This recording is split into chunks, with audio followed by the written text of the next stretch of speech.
Hello, nice people. How are you? All the Jasmine Resquid.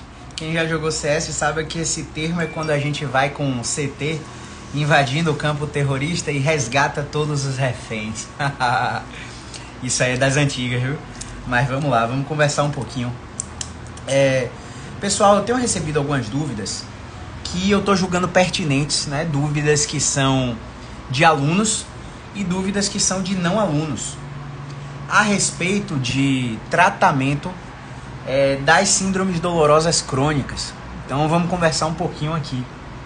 Pessoal, primeiro a gente precisa entender que um exemplo básico de um paciente com dor lombar irradiada para coxa, para perna, é que apesar do diagnóstico dele ser de uma hérnia, quando ele chega no fisioterapeuta, o fisioterapeuta tem 14 diagnósticos diferentes para dar para esse paciente.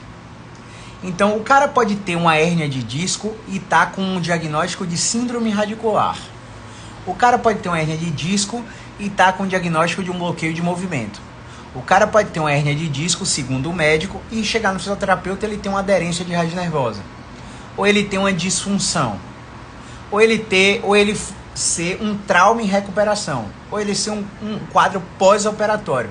O cara pode ter hérnia de disco para o médico, mas quando chegar no fisioterapeuta, o cara ter uma estenose de canal foraminal. Então, só aí eu já te falei de 6. E eu poderia estar falando aqui de todos, mas não há tempo hábil para falar disso numa live curta. O que é que eu quero que você entenda? É que o que o fisioterapeuta musculoesquelético faz é entender se esse paciente vai responder a uma estratégia de movimento. E para isso a gente tem várias estratégias para testar. Então, por exemplo, se o cara chegar com a dor, você colocar um movimento nele e ele melhorar abruptamente, você já sabe que esse cara tem um sistema nervoso central íntegro e que o sistema nervoso central dele está produzindo habituação. Ou o cara tem um sistema nervoso central íntegro e ele está respondendo com uma característica clínica chamada preferência direcional. Tudo isso, apesar do diagnóstico de hérnia que o médico deu, ele vem pra gente com o diagnóstico de um bloqueio de movimento. Agora, se por exemplo, o cara tem uma apresentação clínica dupla, ele tem essa característica de ter um bloqueio de movimento, mas ele tem várias barreiras de recuperação no contexto de vida dele. Exemplo, é uma mulher que está brigando com a mãe porque precisa do seu apartamento próprio, ou é uma mulher que está brigando com o marido porque precisa da sua casa própria para sair da casa dos pais, ou é uma mulher que está brigando com o pai porque ela quer fazer moda e o pai vem de uma família de advogados riquíssimos e quer que ela seja advogada.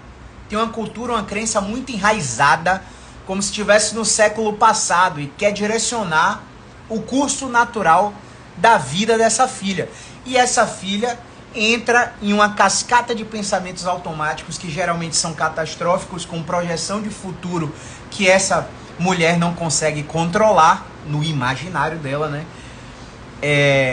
Fazendo com que ela tenha uma autopercepção de cobrança externa elevada. Isso faz com que o sistema nervoso central dela sensibilize e perpetue qualquer condição mínima que gere dor, e ela vai ficar achando que é hérnia de disco porque passou num ortopedista qualquer ou num fisioterapeuta qualquer que está avaliando a paciente somente baseado no exame de imagem. Nem sequer toca na paciente para fazer o exame físico e nem sequer toca na paciente para avaliar o contexto de vida dela. E aí não tem como descobrir um contexto desse que eu acabei de te relatar. Mas quando você faz perguntas intencionais na sua avaliação, quando você faz uma avaliação sem pressa, quando você entrevista o paciente de uma forma motivacional, seja presencial ou online, o paciente se sente à vontade para abrir contextos de vida que comumente não são bem elaborados por outros profissionais da saúde. E não é todo fisioterapeuta que avalia o paciente desse jeito, não. Então, quando a gente entende que o contexto interfere absurdamente no quadro clínico de dor dessa paciente, a gente começa a perceber que ela tem uma barreira de recuperação. Por mais que ela tenha uma apresentação clínica dupla, onde você acha um bloqueio de movimento que melhore essa paciente de uma forma limitada, sim, de uma forma limitada, ela está com a dor lombar irradiada para a coxa e melhora 70%, mas permanece com 30% ali de dor e ela quer recuperar total. E o cara nunca avalia o contexto de vida do paciente. E aí não identifica que ela está numa situação de autocobrança absurda, porque o pai quer que ela seja advogada, quer que faça faculdade de direito, e ela quer fazer moda porque é o que ela sonha, é o que faz o coração dela cantar. Ou uma mulher que simplesmente está partindo para um divórcio litigioso porque descobriu uma traição de um marido e está no conflito de divisão de bens. Só para você ter uma ideia do quanto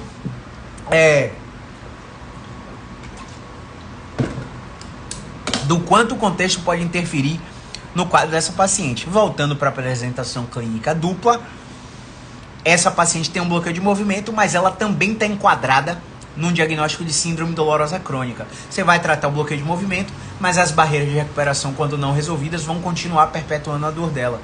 Então o tratamento não vai ser 100% efetivo nessa paciente. Qual que é o lance? Chegou uma dúvida aqui na plataforma de uma aluna da formação Spine perguntando: Caio, você fala muito em CPM, Conditioning Pain Modulation. Você fala muito em testar a integridade do sistema nervoso. Quando eu faço isso? Só nos pacientes com síndrome dolorosa crônica? Não. Você pode fazer isso em todo mundo. Em todo mundo.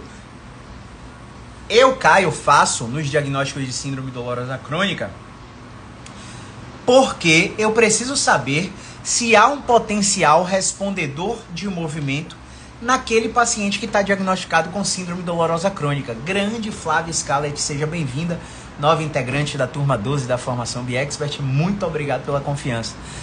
Enfim, nesse perfil de paciente, a gente tem que testar a CPM. E Caio, como você testa a CPM? Qual teste sensorial quantitativo você aplica? Você coloca o algômetro de pressão? Não. E o que é que você faz? Você coloca o teste de sensibilidade ao frio? Não. E o que é que você faz?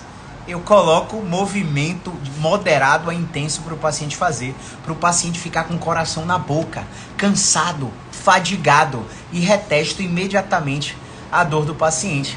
É um teste validado cientificamente? Não. Mas eu nunca vi um paciente que responde imediatamente com a mudança de desfecho positiva em 8 anos não melhorar num tratamento de 3 meses no mínimo. Esse paciente geralmente fica comigo de 3 a 6 meses, tá? Por que eu tô compartilhando isso pra você? Porque tem coisas que a ciência não vai te trazer. E quando ela te trouxer, por exemplo, um algômetro de pressão ou um teste sensorial quantitativo qualquer, a acurácia diagnóstica daquele teste não vai ser suficiente para fechar um diagnóstico. Não vai haver razão de probabilidade suficiente, não vai haver sensibilidade e especificidade suficiente para que aquele teste diga que o paciente tem ou não tem aquela condição de síndrome dolorosa crônica. Então, basicamente, o paciente tem que ter dor há mais de 3 meses, o paciente tem que ter uma resposta limitada ou ausência de resposta a movimento, o paciente precisa ter barreiras de recuperação que podem ser bandeiras amarelas, como a cor da minha camisa maravilhosa, que agora eu uso sem medo de ser feliz. O cara pode ter, por exemplo, só por exemplo, um quadro de ansiedade, um transtorno de ansiedade generalizada muito grande, com risco prognóstico muito ruim. Você aplicou o questionário Start-Back no paciente e o paciente respondeu com um prognóstico ruim de cronificação. Você aplicou o CSI, Central Sensitization Inventory, no paciente e o paciente botou lá para as casas de 40 pontos o questionário, indicando que há sensibilização central no sistema. Mais uma vez, não tem uma acurácia diagnóstica muito grande, mas se você faz, por exemplo, o paciente chegou para mim e eu comecei a botar o paciente para fazer polichinelo. Fica aí 3 minutos fazendo polichinelo. Pronto, tá cansado? Tô cansada. Dá para fazer mais? Dá pra ir. Quantos por cento de cansaço de 0 a 100? 70, doutor, 70. Beleza, para daí, sobe no trampolim, começa a fazer salto e aterrissagem. O cara começa a fazer salto e aterrissagem no trampolim. E aí, imediatamente, de uma sequência de 6, 10 minutinhos de exercício de alta intensidade, deixando alta relativo, né? Moderada alta intensidade, deixando o paciente ofegante, eu pergunto a ele, como é que tá a sua dor nesse exato momento?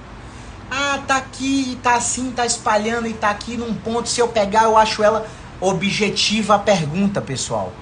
Dor é subjetivo, você tem que objetivar o máximo que for possível. Paciente, você só tem 3 opções.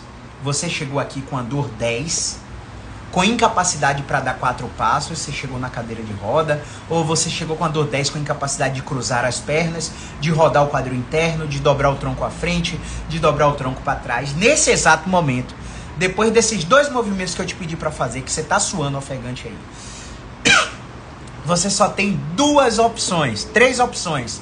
Você está melhor, você está pior ou você está igual, sem me tapear. Olha, eu tenho esse rostinho bonito, esse sorriso bonito aqui, esses cabelos grisalhos e tal. Mas eu não sou legal não, viu? Você tem que me falar a verdade. O paciente se acaba de rir e fala, doutor, eu tô melhor. Doutor, eu tô igual, doutor, eu tô pior. Se ele estiver pior, você vê que movimento tem uma tendência, não é bater o martelo sobre alguma coisa, tá? É uma tendência de sensibilizar o sistema nervoso central desse paciente. Uma tendência. Se ele estiver igual, você já tem uma bagatela de sucesso no seu tratamento, porque você expôs ao paciente a exercícios que provavelmente pela dor ele não está habituado ou no mínimo condicionado a fazer. E ele percebeu que mesmo assim, colocando impacto no sistema, colocando esforço no sistema, forçando as articulações, ele não ficou pior. O fato dele não ficar pior já indica que você pode expor esse paciente a exercício, porque ele não tem ferida aberta. Ele não tem um diagnóstico sindrômico inflamatório, onde cada vez que a gente coloca movimento, pior o paciente fica imediatamente após a nossa intervenção. Faz sentido? Se faz sentido, coloca um foguetinho aí nos comentários. Outra coisa, uma vez que você detectou que esse paciente ficou melhor depois das suas intervenções, você abriu uma luz verde do seu semáforo, você já percebeu que existe uma tendência, não bato o martelo mais uma vez, não bato o martelo, há uma tendência do sistema nervoso central sem se habituar, falei errado, promover uma habituação. A habituação é um fenômeno neurofisiológico pelo qual o paciente tem uma resposta de melhora da dor após estímulos sucessivos. Muita gente vai confundir a habituação com características de preferência direcional de correntes filosóficas de terapia mecânica. A habituação acontece em todo paciente que tem preferência direcional, mas nem todo paciente que tem preferência direcional tem a habituação no sistema.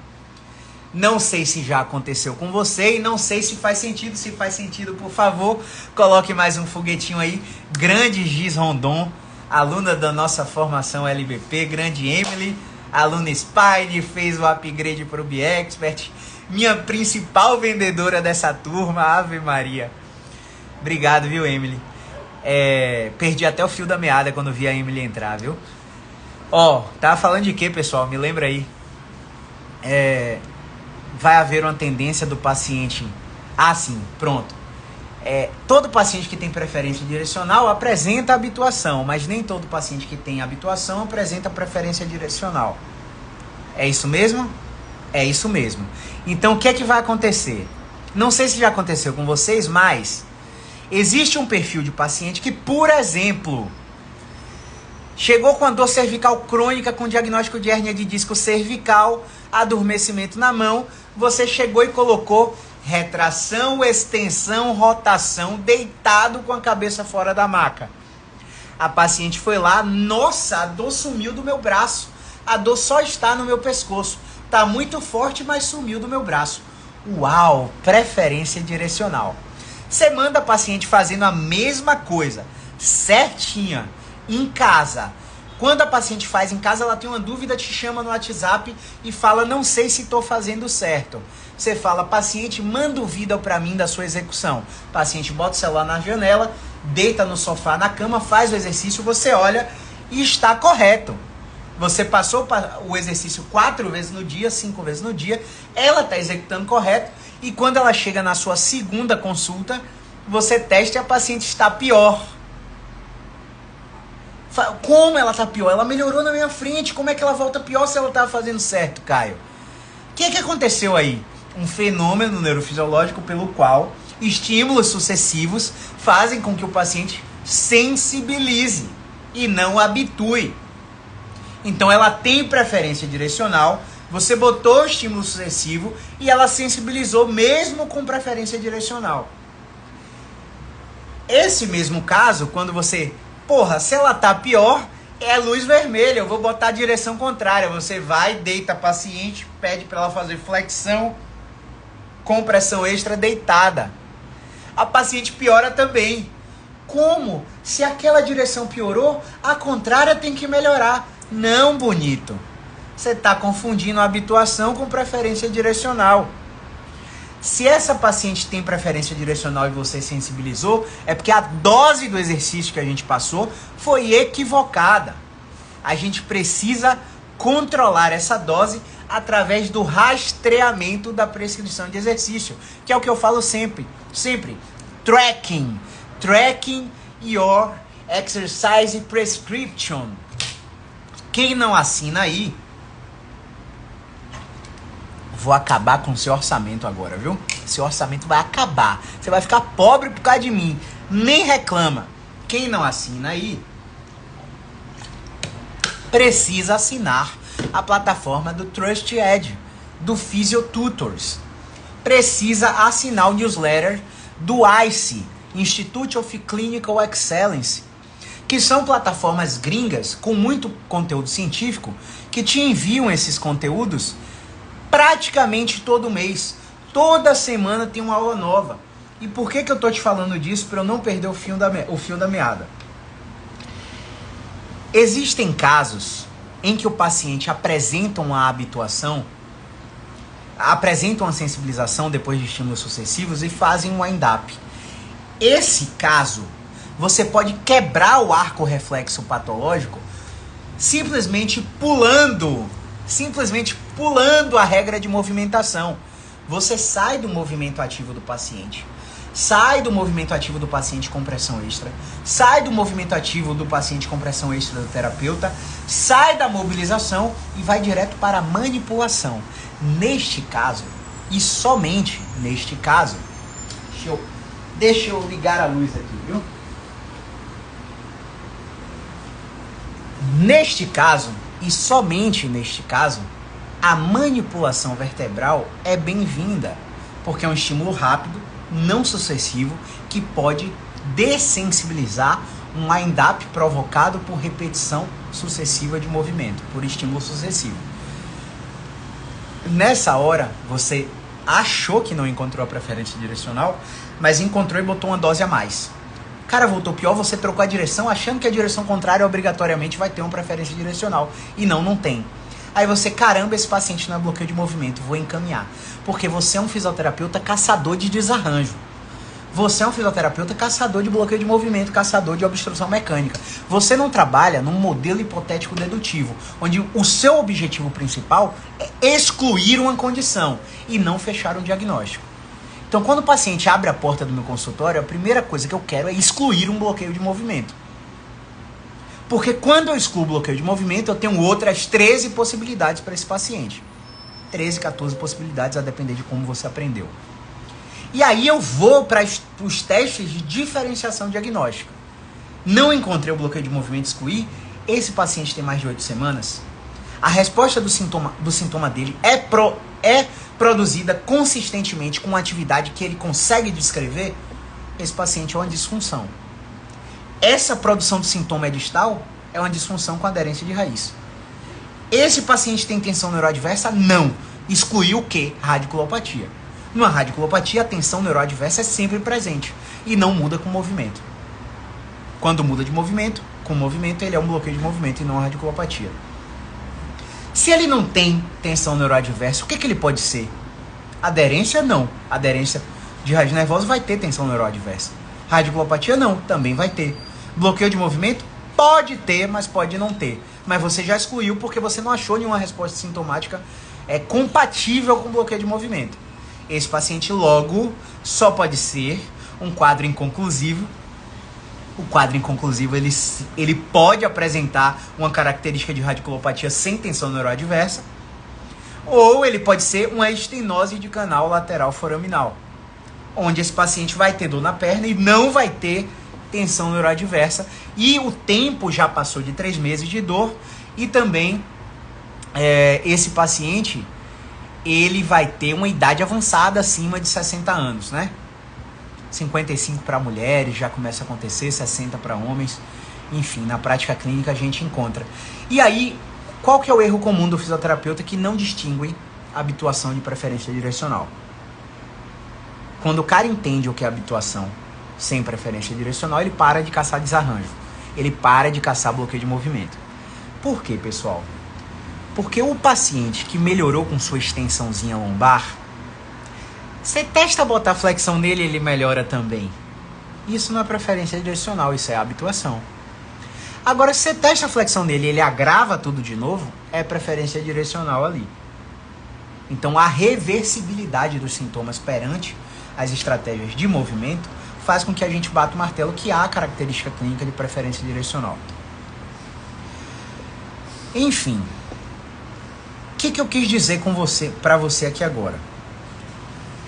Nas síndromes dolorosas crônicas, você vai ter barreiras de recuperação potencial, né? Voltando ao tema, né? A gente raciocinou fortemente, pegou o raciocínio clínico bem forte aqui agora, mas vamos voltar para o tema que daqui a 20 minutos eu vou atender outro paciente online. O paciente com dor crônica, com síndrome dolorosa crônica, ele vai ter uma tendência de sensibilizar, e se ele sensibilizar, a manipulação pode quebrar esse wind-up, pode sim. Esse paciente ele vai ter que ser acompanhado com um médico também, ou neurologista, ou ortopedista, ou anestesiologista. Aqui em Salvador, eu só mando para 2, um orto e uma anestésio, porque a experiência é muito ruim com os outros que eu enviei pacientes, porque esse paciente vai precisar estar medicado. E a barreira de recuperação, se ela for psicológica, ansiedade, depressão, mania, transtorno bipolar, enfim, esse paciente vai ter que ser acompanhado com psicólogo e psiquiatra também. Não há o que você dizer. Inclusive aqui em Salvador, graças a Deus eu cheguei numa condição de consultório que hoje eu meio que imponho ao paciente que ele faça o tratamento psicológico junto com o meu. Inclusive, se ele não fizer, eu nem vendo o plano de tratamento para ele. Porque eu deixo bem claro que a resposta do meu tratamento vai ser muito limitada e que se ele não tiver com psicólogo, nem adianta gastar dinheiro comigo. Então, o meu discurso aqui é muito claro, não foi sempre que foi assim, isso tem acontecido nos últimos 3 anos, né? Antes da pandemia a gente já começou a fazer isso, porque a gente tem tido problemas na recuperação de pacientes crônicos com barreiras de recuperação de bandeira amarela. Então a gente quis dar um jeito de impor essa condição. Se o paciente não tiver condição de sustentar os 2 tratamentos, a gente fala, você precisa começar na terapia.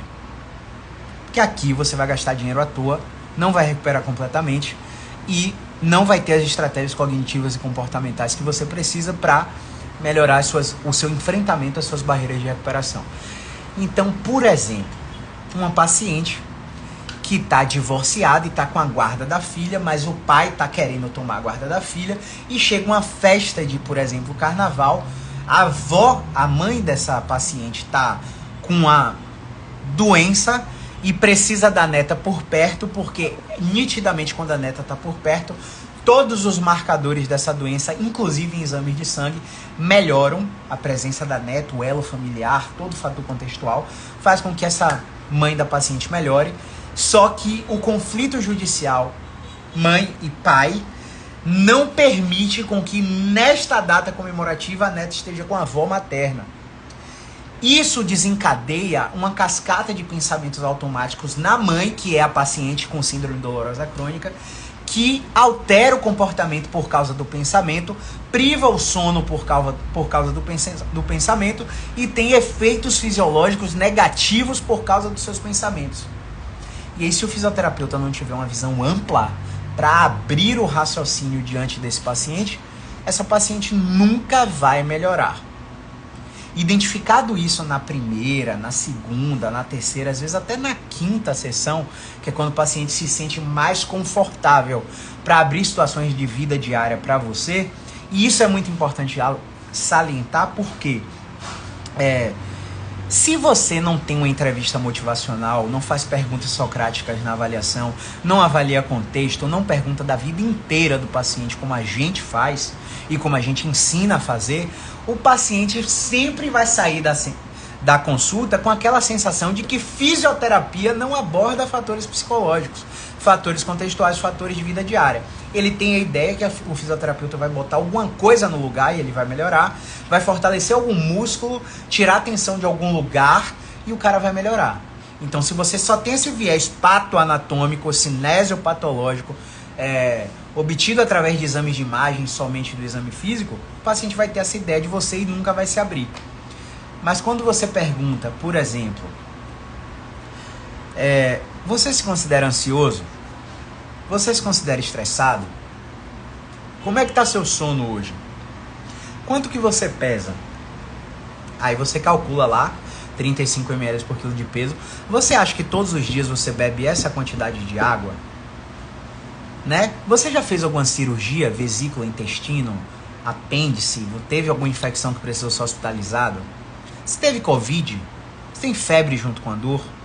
Quando você come gordura, você passa mal? Açúcar, bolos ou tortas fazem você passar mal? Você tem endometriose? Ovário policístico? Mioma de útero? Você tem azia, gastrite, refluxo? Asma, infecção respiratória ou pneumonias? Você tem alguma cardiopatia? Exames cardiológicos estão ok da última vez que você fez check-up? Você tem dor de cabeça? Qual a frequência? Uso de medicação? Qual a quantidade? Você toma 10 comprimidos por dia? Para que são esses comprimidos? Quando você abre o leque para investigar a vida do paciente e não o diagnóstico do paciente, o paciente já começa a ter a dimensão que a sua abordagem é muito mais ampla do que as demais. Então, a susceptibilidade a ele te falar alguma coisa fora de contexto físico, mecânico, biomecânico, patológico é muito grande. E aí você consegue extrair o contexto desse paciente. Voltando ao exemplo, essa barreira de recuperação amarela exige acompanhamento psicológico e ou psiquiátrico. Na psicologia, geralmente é a TCC, cognitivo-comportamental. E esse paciente tem grandes resultados com fisioterapia, mais psicologia, mais medicação. E esse paciente é acompanhado comigo por 3 a 6 meses, a depender do caso. Então, entender que o paciente está com a síndrome dolorosa crônica vai fazer com que você teste a integridade do sistema nervoso. E a CPM, a Condition Pain Modulation, que no português seria um controle inibitório nocivo difuso, CIND, tá? E como eu faço para testar, mando o paciente fazer polichinelo, boto o paciente para suar e pergunto imediatamente como é que está a dor, vejo se está melhor, pior ou igual, vejo se há tendência de habituação ou sensibilização, ou se o paciente não teve resposta. Em caso de sensibilização, você já tem uma ideia do que fazer com essa live. Em casos de não ter resposta, você já sabe porque é positivo não agravar com tudo aquilo que você fez. Tendo resposta, você já sabe que há uma tendência de habituação e você pode prescrever exercício em contingência. E aí, para definições de contingência, consulte o manual do fisioterapeuta musculoesquelético, chamado Formação Be Expert, para você entender como prescrever exercícios em contingência para cada perfil de paciente. Então, você já sabe o que fazer em cada uma dessas condições. E você sabe desmembrar os diagnósticos. Se o cara tá com bloqueio de movimento, se o cara tá com um síndrome dolorosa crônica, se o cara tá com a radiculopatia, se o cara tá com aderência de raiz. Inclusive eu dei vários insights de diferenciação aqui, onde você pode escutar quantas vezes quiser essa live, tá bom? Pessoal, tem alguma pergunta? Em 7 minutos eu vou ter que atender online e vou ter que encerrar. Se você tiver alguma pergunta, coloca aqui nos comentários ou nessa caixinha de interrogação. Eu vou esperar um pouquinho aqui para ver se vocês querem interagir de alguma forma. Inclusive, se algum de vocês quiser fazer uma interação ao vivo comigo aqui, é só comentar "eu quero", que eu te chamo para aparecer comigo ao vivo e fazer sua pergunta. É uma chance de ter uma mentoria gratuita, né? Não sei se em 7 minutos eu vou conseguir te mentorar gratuitamente, mas já é um começo. Então vamos lá, vamos ver quem ficou até o final aí, quem são os guerreiros. Grande Gisele, grande Tássio, grande Emily, Jaqueline Carlota. Jaqueline, vai namorar a formação B-Expert até quando, Jaqueline? Eu tô lhe esperando lá dentro, viu, Jaqueline? Eu não te digo nada. Renan Wesley, grande Flávia, Juciana. E aí, tem alguma pergunta, pessoal? Deixa eu ver se veio alguma pergunta aqui. Boa, vários foguetinhos. Aparentemente o pessoal está concordando com tudo que eu falei. Lembrando que essa live vai ficar salva no Instagram, vai subir no YouTube, vai virar podcast no Spotify para você assistir como for melhor para você, tá bom? Cadê? E aí, pessoal, alguma pergunta? Não tendo pergunta, a gente vai encerrar.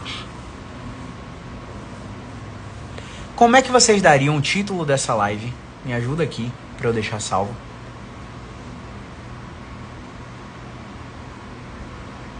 Pessoal, só para avisar, tá? Que a gente ainda tem uma vaga para formação B-Expert só hoje até meia-noite com 10% de desconto. E a gente ainda tem 7 vagas para formação Inspire com a condição ultra especial, inclusive nunca vista antes, tá? Tá tudo lá no Telegram, basta clicar no link do perfil e ir lá pro meu grupo VIP do Telegram. Como é que eu boto o título dessa live? Síndrome dolorosa crônica, abordagem e diferenciação. Pronto, maravilha, fechou. Sem perguntas, né, pessoal? O pessoal tá tímido, então para os tímidos vai ter caixinha de pergunta nos stories. Se você ficou com vergonha de perguntar aqui, nos stories você não é identificado, vai lá para a caixinha e manda sua pergunta. Vou atender aqui mais um paciente online e já a gente volta a qualquer momento para conversar com vocês, tá bom? Grande abraço, movimento é vida.